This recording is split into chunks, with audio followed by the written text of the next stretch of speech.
Hello, আসসালামু আলাইকুম ভাই বাজার, কি অবস্থা সবার? আশা করি সবাই ভালো আছেন। তো আজকে গেম খেলবো কম, কিন্তু কিছু গুরুত্বপূর্ণ কথা বলবো। কথাগুলো হচ্ছে ওই ফ্রেন্ডদের যারা, কি বলবো ভাই, এই ফ্যানগুলার কথা ভাবলে আমার রীতিমতো অবাক লাগে যে এই ফ্যানগুলা তার প্রিয় খেলোয়াড়টাকে এত ভালোবাসে, কিন্তু প্রিয় খেলোয়াড়টার নামের পাশে নাই বিশ্বকাপ, নেই অন্যান্য ট্রফি বা ফুটবল খেলোয়াড়ের শ্রেষ্ঠ উপহার গোল্ডেন বল নামক উপহারটা। তারপরেও তার ফ্যান বেজ তাকে এত ভালোবাসে যা বলার বাইরে। তার খেলা 10-15 মিনিট উপভোগ করার জন্য মাসের পর মাস ওয়েট করে। ইনজুরির কারণে থাকে মাঠের বাইরে বেশিরভাগ সময়।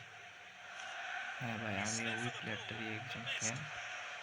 আর এই ফ্যান বেজগুলোকে দেখলে আমার আসলে সত্যি অবাক লাগে যে ওরা এরকম অর্জন ছাড়াও একটা প্লেয়ারকে এত ভালোবাসে। এই প্লেয়ারটার নাম হয়তো আন্দাজ করতে পারছেন এখন পর্যন্ত। হ্যাঁ, আমি ব্রাজিলের দামি নক্ষত্র নেইমার জুনিয়রের কথা বলছি।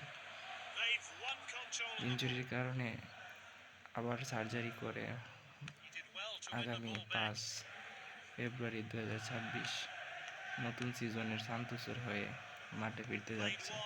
অধীর আগ্রহে আমার মতো অনেক ফ্যান ফলোয়ার বসে আছে, তার খেলা দেখবে বলে।